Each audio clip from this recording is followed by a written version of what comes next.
Selamat datang dan ikuti saya sebagai Oppo Reno 15 FS dan saya akan membahas unboxing ponsel ini beserta sekilas tampilan ponsel, kualitas build, dan spesifikasinya. Dan saya juga akan memberikan pendapat umum saya tentang bagaimana rasanya, tampilannya, dan semua hal lainnya. Jadi mari kita mulai.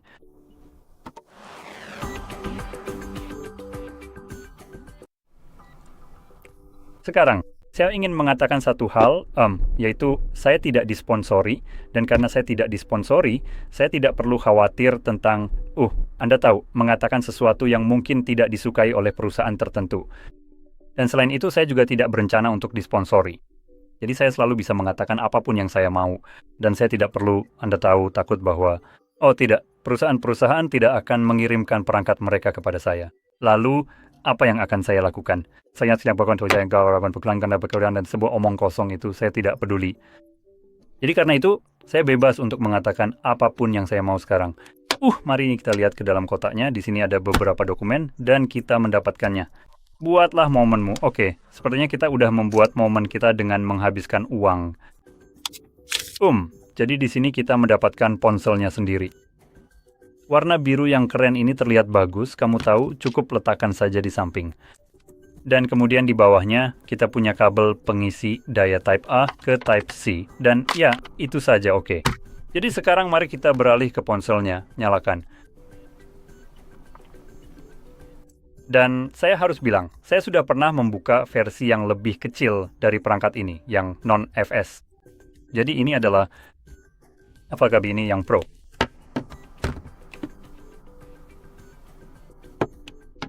Ya, ini yang Pro. Jadi ini adalah versi Pro.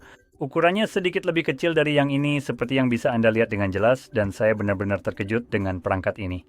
Sebenarnya ini cukup bagus. Namun demikian, meskipun bagus ini, hal yang sama sudah pernah saya unboxing dari Oppo dan saya tahu Vivo juga menawarkan perangkat serupa, begitu pula OnePlus. Mereka adalah satu perusahaan induk besar, jadi hal itu memang sudah bisa diperkirakan. Sekarang ada juga sesuatu yang mungkin tidak akan benar-benar Anda ketahui, kecuali Anda melakukan ini sebagai pekerjaan. Saya poras seperti yang bisa Anda lihat di sini. Selain dari layarnya, maksud saya pengaturannya dan sebagainya, ini adalah Android 16 yang menjalankan ColorOS 16. Tapi sebagai contoh, Vivo kabarnya tidak menggunakan jenis ColorOS yang sama. Mereka menggunakan OriginOS 6, dan ini seharusnya adalah dua tampilan antarmuka yang berbeda untuk Android, bukan? Sebenarnya mereka persis sama, jadi mereka berbeda hanya dari nama, fungsi, dan tampilan. Tapi sebenarnya mereka hampir sama persis. Dan sekali lagi, itu kembali ke hal yang saya sebutkan sebelumnya, satu perusahaan besar. Satu hal yang mengganggu di sini adalah kenyataan bahwa sebagai perangkat pintar, perangkat ini tidak cukup pintar untuk membiarkan saya mengaturnya tanpa jaringan. Saya benci ketika perangkat menggunakan saya, bukan saya yang menggunakan perangkat saya. Tapi ya, saya tidak akan memiliki apa-apa dan tampaknya saya akan menyukainya. Saya sangat suka sampai-sampai saya akan memasang custom ROM saya sendiri. Jadi begitu saya dipaksa untuk terhubung ke jaringan yang payah hanya karena ponselnya ngambek dan tidak mau berfungsi tanpa itu, saya bisa melanjutkan ke tahap berikutnya, dan dengan melanjutkan lebih jauh, ponsel akan melakukan hal lain yang tidak pernah saya minta, yaitu menyiapkan ponsel Anda. Yah, sial, kamu tidak perlu melakukannya. Kamu bisa saja lanjut tanpa melakukan hal bodoh ini. Dengan menghubungi Google dan segala omong kosong itu, ada yang memintamu melakukan itu. Tapi bagaimanapun, mari kita mulai benar-benar membahas hal-hal penting tentang spesifikasi ponsel. Yang pertama adalah layarnya di sini. Jadi ini sesuatu yang bisa saya lihat sekarang. Dan ini adalah layar berukuran 6,57 inci dengan resolusi 1080 x 2372 piksel. Ini adalah layar AMOLED, 1 miliar warna, refresh rate 120 Hz, dan tingkat kecerahan tipikal 1400 nits. Dengan rasio layar ke bodi sebesar 88,6%, dan kerapatan pikselnya hampir 400 piksel per inci. Layar ini juga dilapisi, atau apapun istilah yang Anda suka, kaca di sini yang akan sering Anda sentuh. Sebagian besar masa pakai perangkat ini akan bersentuhan dengan bagian tersebut. Rolla Glass Plus ya, jadi seperti itulah. Dan kaca itu juga dilapisi lagi dengan pelindung layar plastik. Langsung dari dalam kotak yang menurut saya patut diapresiasi karena sudah disertakan. Saya selalu suka ketika perusahaan benar-benar memasang pelindung layar itu langsung di layar, bukan seperti beberapa perusahaan lain. Mereka hanya memberikan pelindung layar plastik di dalam kotak dan membiarkan Anda memasangnya sendiri. Kenapa tidak langsung dipasang saja dari pabrik seperti yang kita dapatkan di sini? Itu luar biasa, jadi salut untuk itu, dan saya suka bagaimana ini tetap memberikan sesuatu yang hebat. Di bagian belakang ada 3 kamera. Sensor utama 50 megapiksel f1,8, ultra wide 8 megapiksel f2,2, serta makro 2 megapiksel. Anda bisa merekam video 4K 60 fps atau 1080p hingga 120 fps. Lalu sebagai swafoto, Ro pergi sana dan sebagai swafoto. Tepat di sini. Di lubang punch ini kita memiliki 50 megapiksel lagi, ultra wide yang akan menghasilkan 4K 30 fps dan 1080p 30 fps. Sekarang perangkat ini berada di sisi yang lebih murah dibandingkan versi Pro yang saya miliki di sini.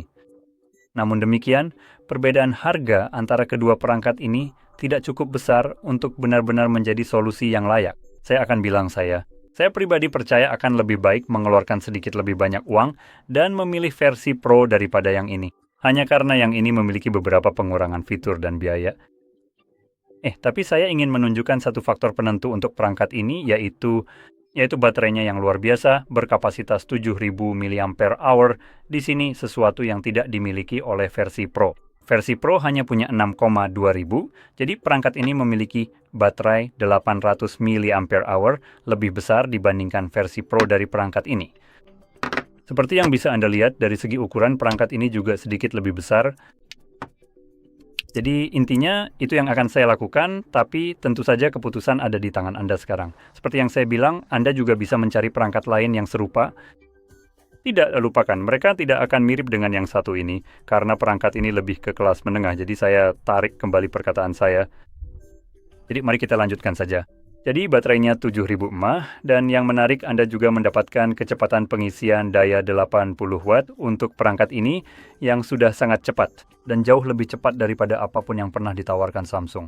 Bahkan perangkat kelas atas mereka, seperti Galaxy Z Fold, hanya bisa mengisi daya setengah dari kecepatan itu. Jadi cukup menyenangkan bahwa perangkat kelas menengah seperti ini sekarang sudah bisa begitu. Selain itu, perangkat ini akan hadir dengan RAM 8 hingga 12 GB. Untuk perangkat ini saya perlu cek opsi yang mana. Tentang perangkat. Jadi di sini kita punya setengah terabyte penyimpanan dan RAM 8 GB, sekarang tertulis 8 plus 8. Jangan khawatir soal yang satunya. Ini sebenarnya adalah fitur di mana Anda bisa mengubah sebagian penyimpanan menjadi RAM, dan fitur ini bisa dimatikan. Sejujurnya, opsi ini sebenarnya bisa membuat penyimpanan sedikit menurun kualitasnya, karena penyimpanan Anda memang tidak dirancang untuk Anda tahu, menulis dan menghapus data secara terus-menerus. Jadi begitu Anda mulai menggunakan lebih dari 8 GB RAM dan masuk ke 8 GB penyimpanan lain yang diubah menjadi RAM, Anda akan mulai sedikit merusak penyimpanan Anda. Jadi Anda bisa mematikan fitur itu jika Anda tidak keberatan. Sekarang, selain RAM 8 hingga 12 GB, Anda juga mendapatkan penyimpanan mulai dari 128 GB hingga setengah terabyte yang saya miliki di sini. Cukup mengejutkan, di GSM Arena tertulis bahwa tidak ada setengah terabyte dengan 8 GB RAM yang jelas-jelas saya miliki di sini. Dan selain itu juga tertulis bahwa kapasitas baterainya di sini adalah 6500. Tertulis biasanya. Apapun maksudnya dan sejujurnya ini sebenarnya bisa saja sesuatu yang pernah saya dengar memang dilakukan. Ini bisa jadi merupakan pembatasan berdasarkan Uni Eropa untuk kapasitas maksimum baterai.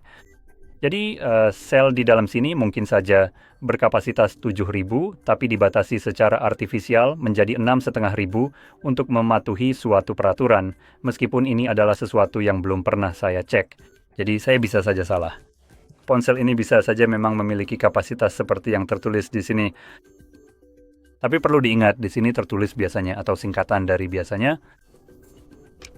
Jadi bagaimanapun, lanjut, kamu juga bisa lihat di sini. Kita punya Snapdragon 6 Gen 1 di sini, yang merupakan prosesor kelas menengah ke bawah, bukan yang terbaik, dan juga fakta bahwa ini adalah Gen 1 agak sedikit ketinggalan zaman, jadi dengan itu diingat, ups, ponsel ini tampaknya berjalan dengan baik dengan prosesor tersebut. Tapi mungkin akan terasa sedikit lambat. Seperti yang bisa kamu lihat, bukan pengalaman yang paling cepat di sini, tapi masih cukup cepat untuk membuatmu tetap nyaman menggunakan perangkat ini tanpa gangguan seperti stutter atau lag dan semacamnya. Hanya saja butuh waktu sebentar untuk memuat aplikasi. Setelah itu, dengan RAM 8 plus 8 GB, seharusnya aplikasi-aplikasi ini tetap terbuka, seperti yang bisa kamu lihat. Jadi, aplikasi-aplikasi itu langsung kembali ke posisi terakhir saat kamu tinggalkan. Jadi, dari segi catch up sound, ini sudah cukup baik. Tapi untuk urusan gaming, tidak akan ada sesuatu yang luar biasa di sini. Sudah pasti tidak akan terlalu bagus. Terutama untuk game-game berat. Itu bukan sesuatu yang bisa diandalkan dari prosesor ini. Tapi untuk penggunaan perangkat yang biasa, seperti menelepon, browsing web, scroll TikTok dan segala macamnya, YouTube, Netflix, dan lain-lain, perangkat ini akan bekerja dengan baik. Mungkin saja, mungkin tidak akan membuka aplikasi dalam sepersekian detik, tapi tetap saja aplikasi-aplikasi itu akan terbuka dan berjalan cukup lancar, yang menurut saya adalah faktor terpenting. Sekarang ketika kamu mencari sebuah perangkat yang jelas-jelas akan kamu gunakan dan kamu tidak ingin merasa kesal karenanya, ketika ada sesuatu yang tidak benar-benar bekerja seperti seharusnya, perangkat ini akan masuk ke kategori itu. Tapi seperti yang sudah saya sebutkan, ini bukanlah ponsel tercepat. Dan mungkin ada pilihan lain yang akan saya sarankan yang sebenarnya lebih murah daripada perangkat ini sekaligus lebih cepat jika itu yang kamu pedulikan. Namun akan ada beberapa kekurangan dan kelebihan yang akan saya sebutkan nanti mendekati akhir video. Jadi sekarang mari kita lihat build dari perangkat ini. Kita punya aluminium sebenarnya. Maaf, apakah ini aluminium? Sebenarnya, mungkin ini rangka plastik? Mari kita lihat, sebenarnya di sini ada labelnya. Jadi kita punya rangka aluminium, bagian belakang kaca, dan ya, itu saja. Jadi kita punya bagian depan kaca, bagian belakang kaca, dan rangka aluminium. Meskipun sejujurnya ini terasa hampir seperti plastik bagi saya. Sebenarnya. Hal lain yang bisa kita cek sekarang, karena saya belum melakukannya, adalah tray-nya. Dan yang ini, kalau saya bisa menariknya keluar. Nah, di sini ada tray SIM di bagian atas dan tray SD atau tray SIM di bagian bawah. Jadi kamu punya penyimpanan yang bisa diperluas di luar opsi apapun yang kamu pilih, dan itu bagus. Dan kita punya sensor sidik jari di bawah layar, tombol power tepat di sisi kanan, bersama dengan tombol volume tepat di atasnya. Kita juga punya beberapa mikrofon peredam bising, sepertinya begitu. Tidak ada apa-apa sama sekali di sisi kiri, dan di bagian bawah kita punya tray, mikrofon, port pengisian daya, dan speaker, dan itu pada dasarnya semua yang kita dapatkan di sini. Jadi, untuk sedikit merangkum semuanya, beberapa keunggulan dari perangkat ini terutama terletak pada sektor baterai. Dan layarnya yang luar biasa, menggunakan AMOLED dengan refresh rate 120 Hz, tingkat kecerahan UH yang cukup baik dan resolusi yang tinggi, pengalaman menonton di sini akan sangat fantastis. Dan juga baterai yang sangat besar, yaitu 7000 atau 6,5, seperti yang diklaim oleh ponsel ini. Ini juga akan memberikan kamu daya tahan baterai yang sangat besar sehingga kamu bisa melewati hari dengan nyaman. Semua itu juga berjalan di atas salah satu antarmuka Android yang menurut saya pribadi terbaik, yaitu ColorOS atau antarmuka lain yang kamu dapatkan dari Vivo, Oppo, atau OnePlus. Pada dasarnya semuanya hampir sama dan saya menyukai ketiganya. Jadi saya pribadi memang suka. Dan salah satu hal menarik di sini adalah misalnya seperti ini, di mana kamu memiliki app tray. Dan ini menunjukkan kepadamu nomor 1, semua aplikasi seperti yang biasanya Anda miliki. Namun Anda dapat menggeser dan Anda memiliki kategori, dan setiap aplikasi secara otomatis dikategorikan ke dalam masing-masing kategori tersebut. Jadi, Anda tidak memiliki hal-hal seperti alat hiburan yang saya tidak yakin mengapa, alat panggil bukan alat, melainkan komunikasi atau sesuatu yang serupa. Jadi, Anda bisa melihat semuanya dikategorikan sehingga mudah untuk menemukan apapun yang Anda cari. Ini Ini adalah sesuatu yang secara pribadi saya gunakan di perangkat saya sendiri, hanya saja tidak dalam bentuk seperti ini. Karena saya menggunakan Samsung, tapi saya memakai peluncur pihak ketiga yang disebut Smart Launcher. Dan itu juga memberikan saya kategori-kategori. Hanya saja caranya sedikit berbeda, jadi saya ingin memperlihatkannya kepada Anda. Jadi untuk saya cukup menggeser dari samping dan inilah kategori-kategori saya untuk masing-masing aplikasi tersebut. Jadi seperti itulah. Sekarang kita lanjut ke ponsel yang bisa saya rekomendasikan. Itu tidak akan berasal dari 3 perusahaan tersebut, bukan Vivo, Up, atau OnePlus. Tapi harganya akan lebih murah dan itu adalah CMF Phone 2 Pro. Saya butuh waktu sebentar untuk memikirkannya dan jika saya benar-benar bisa menemukannya, itu akan sangat bagus.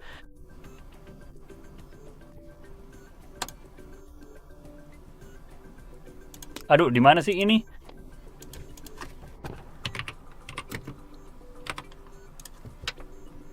Oke, saya juga ingin memberikan apresiasi untuk satu perangkat lagi yang bisa dibilang sekelas dengan yang ini. Saya rasa dari segi harga, ya, saya harus cek dengan cepat.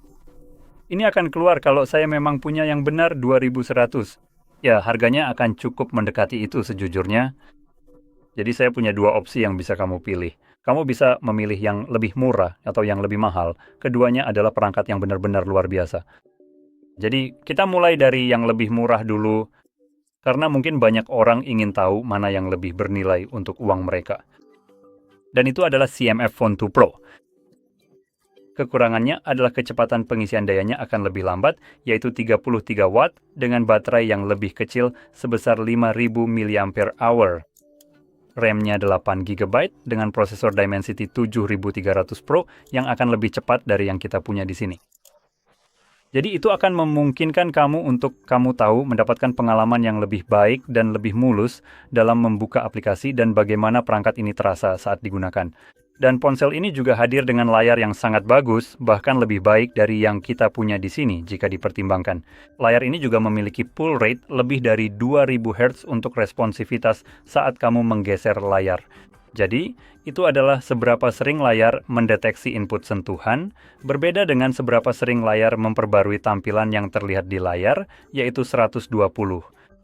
Lebih dari 2000 Hz itu untuk seberapa seringnya, layar ini memeriksa keberadaan jarimu sehingga membuatnya terasa sangat responsif terhadap sentuhan. Selain itu, ponsel ini juga memiliki penyimpanan yang dapat diperluas hingga 256 GB penyimpanan internal dan kamera ganda. Kamera 50 megapiksel wide dan telefoto, serta 8 megapiksel ultra wide yang memungkinkan kamu merekam 4K 30 dan 1080p hingga 120 frame yang jika dibandingkan dengan yang ini hanya punya satu kamera 50 megapiksel, 8 megapiksel, dan 2, yang 2 itu bahkan tidak dihitung. Dan kamu bisa merekam 4K 60, cukup mengejutkan di sini. Jadi menurut saya salah satu hal yang perlu diperhatikan adalah seberapa baik hasil 60 FPS-nya dan seperti apa kualitas video yang dihasilkan. Jadi ini adalah sesuatu yang saya sarankan untuk dicek terlebih dahulu sebelum kamu memutuskan membeli, terutama jika kamu sangat mengandalkan kualitas video.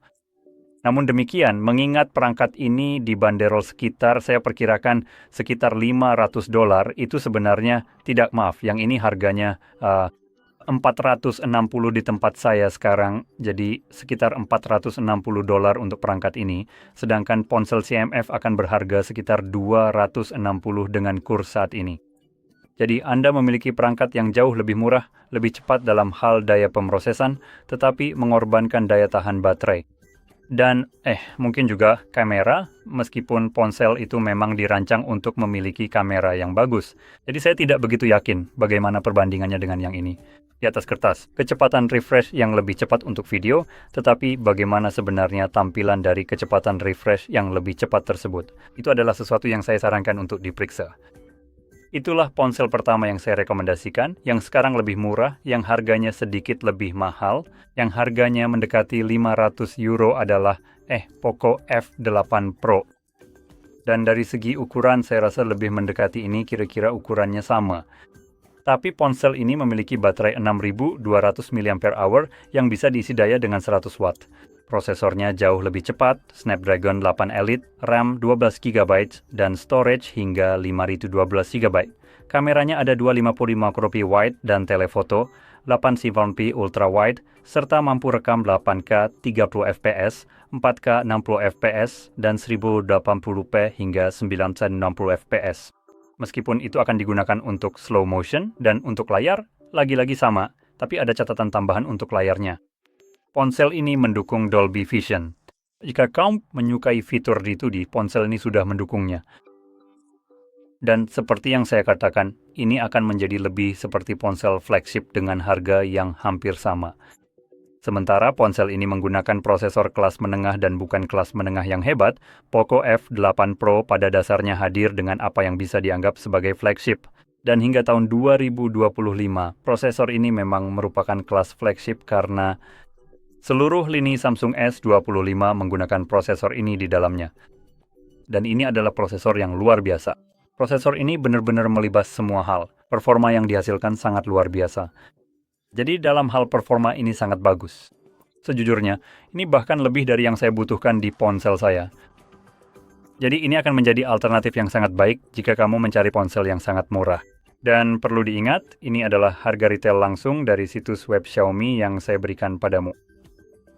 Jadi jika ada semacam diskon, mungkin diskon liburan atau Black Friday atau apapun, kapanpun kamu menonton ini, kamu mungkin sedang mencari, kamu bahkan bisa mendapatkan harga yang jauh lebih baik daripada yang saya sebutkan sekarang. Dan dalam kasus ini, jelas sekali pilihannya. Ini adalah ponsel yang hebat. Sedangkan yang satu ini, seperti yang saya bilang, harganya agak mahal untuk apa yang Oppo tawarkan. Dan dengan hanya menambah sekitar $50, $60, Anda bisa mendapatkan ini. Saya merasa perbedaan antara perangkat-perangkat ini terlalu besar dalam hal apa yang mereka tawarkan dengan harga tersebut sehingga tidak dapat dibenarkan dari FS atau apapun yang mereka gunakan. Ya, FS. Jadi, selama mengkabi saya mungkin tidak akan merekomendasikan ponsel ini.